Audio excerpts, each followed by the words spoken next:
in this day and age of these hyper ISO digital cameras, a lot of people have issues dealing with noise, and I think a lot of confusion about what noise actually is.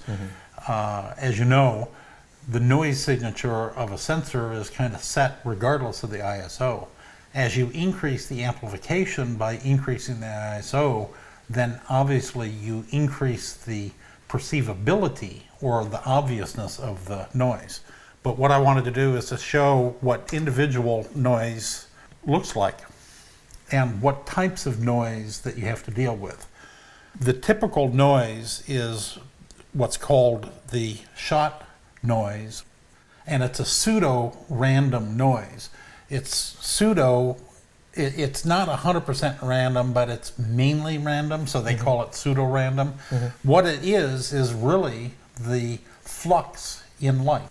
The light from the sun or from photons falling onto the sensor, it's not a fixed, even rate. So you're going to get some basic noise, shot noise, just when you do the capture. And this is my example camera. It's my Canon 10D that I keep around literally for doing noise demos because it's really noisy. So the pseudo-random shot noise is one type of noise.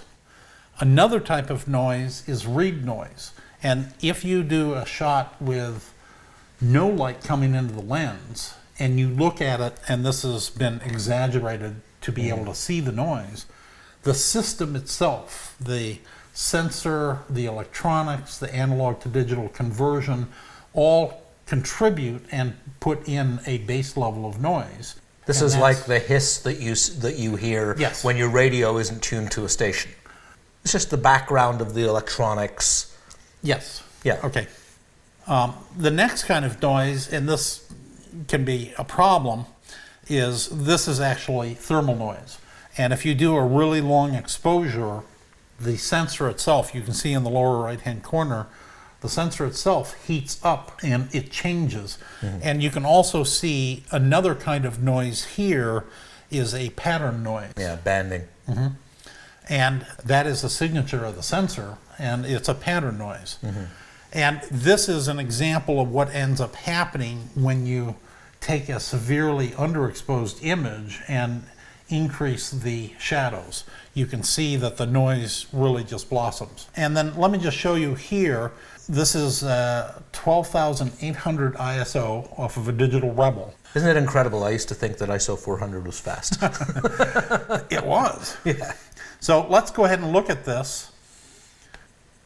This is the image with no noise reduction, and I've also turned off the color noise reduction so you can see the color noise. Color noise is more a function of the demosaicing and the inaccuracies of the recreation of the color, which gives it the kind of speckled color look. But here, using Camera Raw or Lightroom with Process 2010 and Eric Chan's noise reduction, you can see that you can reduce the noise quite a bit. And we'll do a drill down on actually how to use the noise sliders.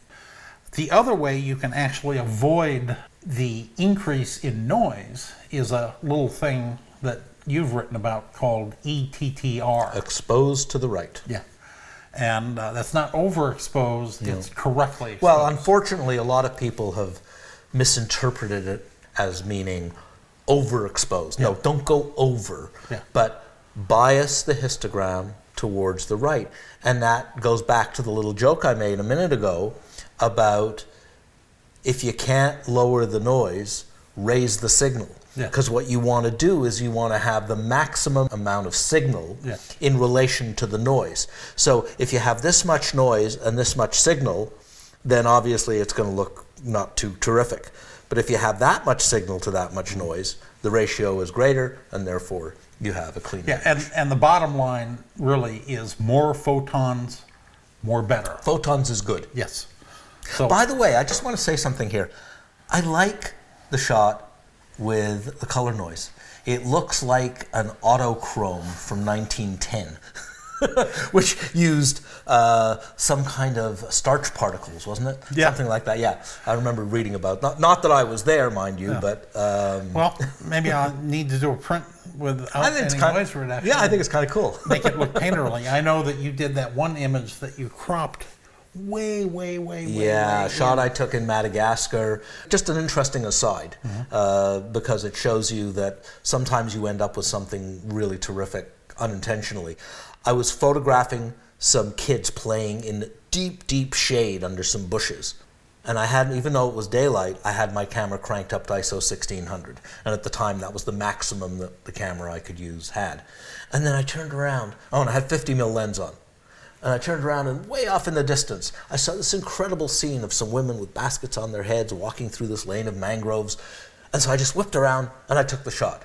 And when I got it up on my screen, I realized if this is, the screen, the part I wanted was about the size of that little icon.